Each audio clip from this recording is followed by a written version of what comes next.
The Buddha didn't have a single insight technique, or a single tranquility technique for that matter. He would talk most about the breath as an object of meditation. Of all the various topics he taught, that was the one he taught in the most detail. But even that is pretty sketchy. You start out by being aware of long breaths and short breaths, then being aware of the whole body as you breathe in, breathe out, and then you try to calm bodily fabrication. Nobody lists the steps, he doesn't explain them very much, but the images he gives of the state of mind you're trying to attain, a state of a good, strong concentration, being aware of the long breaths and short breaths, would seem to be indicated that you're trying to find a way of breathing that feels good, feels comfortable, gives a sense of refreshment, a sense of ease, pleasure, because that's the state you're trying to develop. And then he talks about being aware of the whole body breathing in, the whole body breathing out. That relates to the fact that you're trying to be aware of the whole body, and when that sense of ease and refreshment arises, you want to spread it throughout the whole body.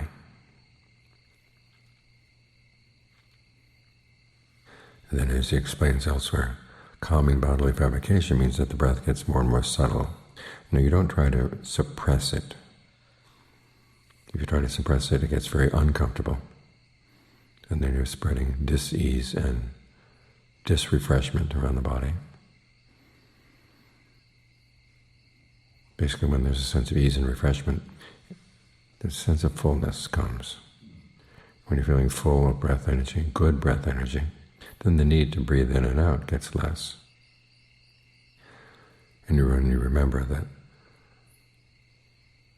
when you talk about breath, the Buddha doesn't class it as a tactile sensation. He classes it as part of the form of the body, part of the wind element, which you feel inside the body, which permeates the whole body.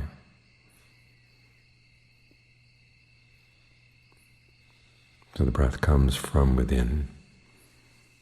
So as the breath gets more gentle, more subtle, you hold in mind that perception that the breath originates from inside. So you don't feel so much the need to pull it in from outside. You let it radiate from within. And as good breath energy fills the body, the need to breathe in and out gets less. Of course, the mind settles down as the brain is using less oxygen. Whatever physical triggers there are that would cause you to breathe in are not being set off. So you're not being starved of the breath when the breath stops.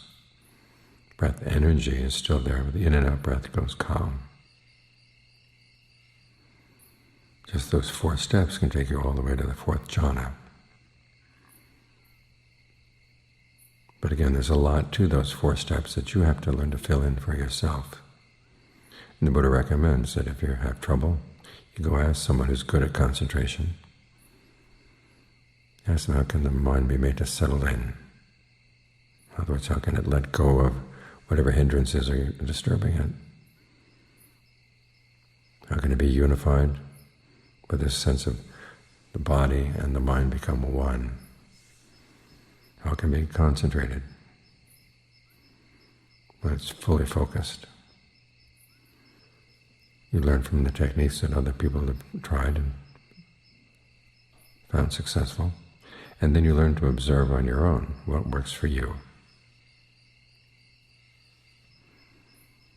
So there's a lot of room for your experimentation. And of course, you're developing your powers of awareness, powers of observation.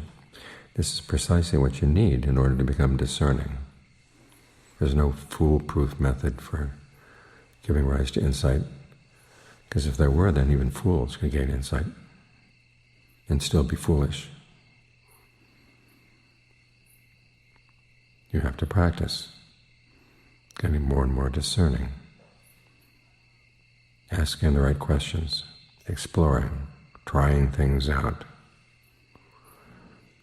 so that your concentration becomes your concentration, not somebody else's idea of what concentration should be imposed on your mind. The same applies to insight. The Buddha never taught any one insight technique. As he taught, there are lots of different ways you can contemplate what's going on in the mind. Just with the word fabrication, that's the central issue in insight. You've got the 5 aggregates, all of which are said to be fabricated. You've got the 4th aggregate, which is fabrication itself, which plays a role in shaping all the other aggregates too. Or you can talk in terms of the 3 fabrications: bodily fabrication, the in and out breath; verbal fabrication, directed thought and evaluation, how you talk to yourself; or mental fabrication, the perceptions you hold in mind, the images or words that have meaning in the mind, plus feelings, feeling tones of pleasure, pain, neither pleasure nor pain. The whole point of insight is to separate yourself out from them. When you can see these things as separate, the Buddha said, that's when you have insight. This goes against what we hear so much about getting wisdom of oneness or non-duality. Before we get to really good, solid states of oneness, we have to learn how to separate ourselves out from the things that disturb the concentration. Here the questions are, how do you regard fabrications? How do you investigate them? How do you see them with insight? So regarding them as fabrications is basically that, seeing them as events in the mind. Doubts come into the mind. Restless thoughts come into the mind. Lustful thoughts come into the mind. And we tend to just jump into them. They become little becomings. There's a world there, there's something you want in that world, and you go into it. It's because you go into it that you can't see it clearly.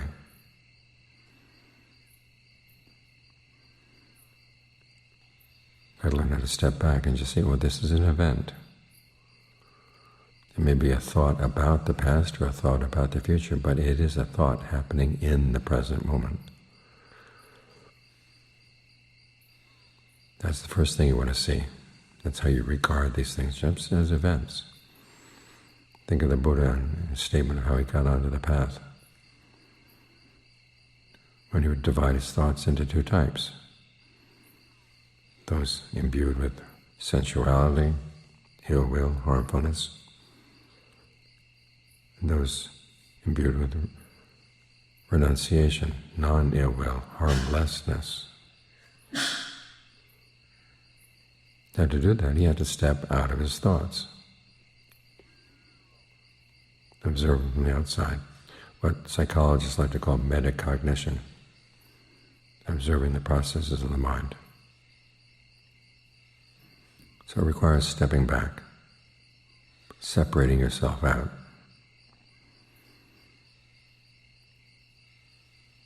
And you can do that through an act of will. That's the beginning. Then there comes the investigation. You want to see, why is it that the mind will slip back in?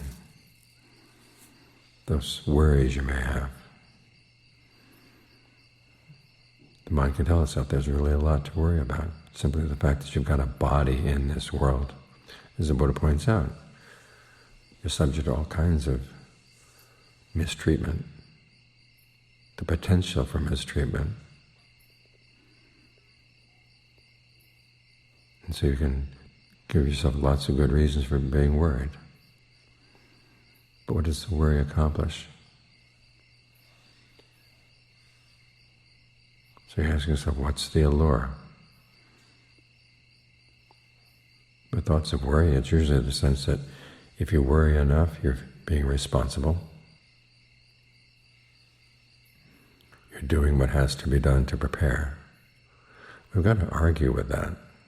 This too is part of the investigation. Is it true that by worrying a lot is going to prepare you? Most of the time, no. In fact, you're better prepared for the future if you develop your powers of mindfulness, concentration, discernment.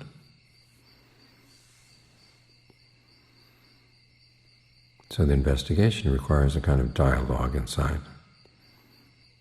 As you ask questions, see how the mind responds. Or sometimes just pose a question in your mind and try to watch. When the mind goes again for a thought, any of the hindrances, for lust or ill will or whatever, what triggered it? Now some of the triggers are outside, but the really important ones are inside.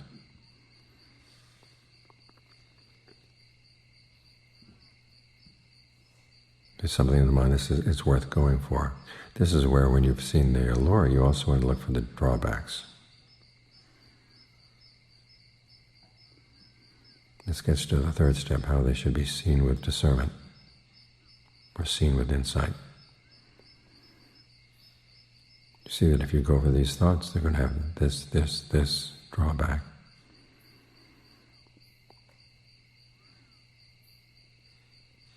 And you really want to take that seriously. So it's a back and forth, looking for the allure, and then doing what you can to counteract that allure. And again, there's no one insight technique that's going to do this for you. We all know that the three perceptions are kind of the fallback. You see that something is inconstant, it's stressful. If it's inconstant and stressful, it's not worth claiming as you or yours. That's how you can employ the standard way of looking for drawbacks. But sometimes that doesn't seem to really hit home.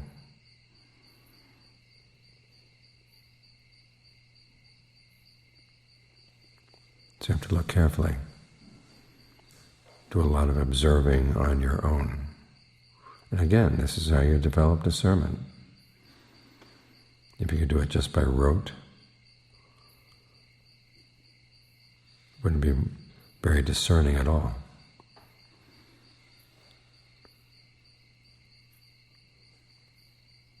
It'd be like a factory process. But the mind is not a factory, and your attachment to things, even though there's a common denominator in all attachment, the particulars of your attachments are going to be yours. Think about that statement that Ajahn Mun made to Ajahn Fuang one time, that we people are all alike, but then we're different. When you come down to it, we're all alike.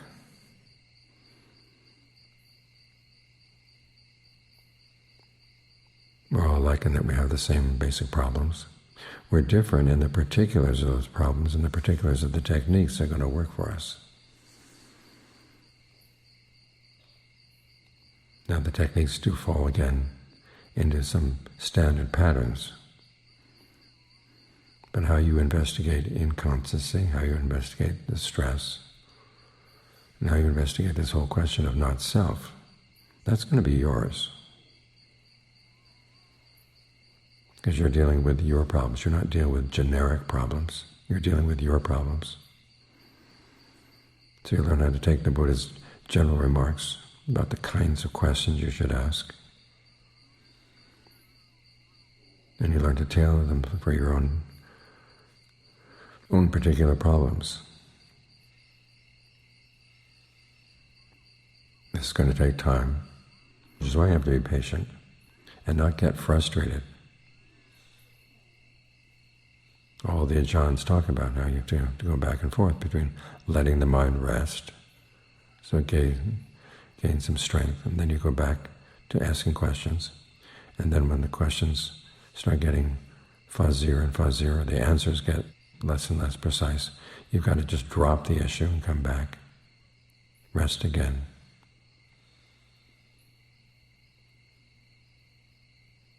It's like working at any job. If you just do nothing but work, you run out of energy. So even though it may seem to be a waste of time to rest. You need it.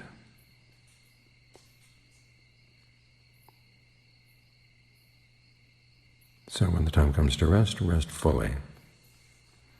As for any questions that come up about defilements in the mind at that point, you say, not now. And be strict with yourself. But again, this requires that you be observant as to how much energy you have, how much you have to rest, how far you can go before you have to rest again. This is what it all comes down to. Learn to be observant.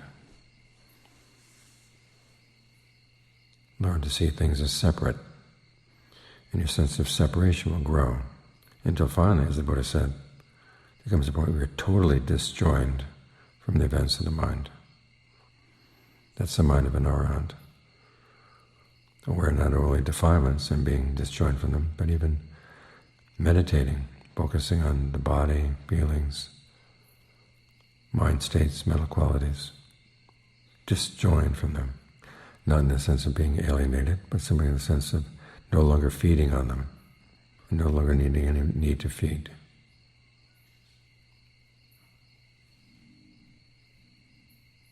So learn how to step back, step back, step back. And when the time comes to get into concentration, go plunge into the concentration.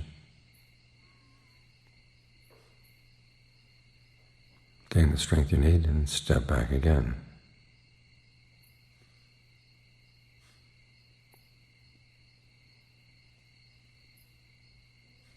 John Fung's image of the practices of being both the teacher and the student. You're training your inner teacher to run this process in a wise way. It's more like being a student teacher. You try teaching the students, and then you learn what works and what doesn't work.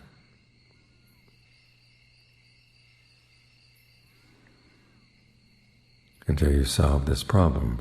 Why is it the mind wants nothing but happiness, but keeps on doing things that cause suffering? When that problem is solved, then you can really rest.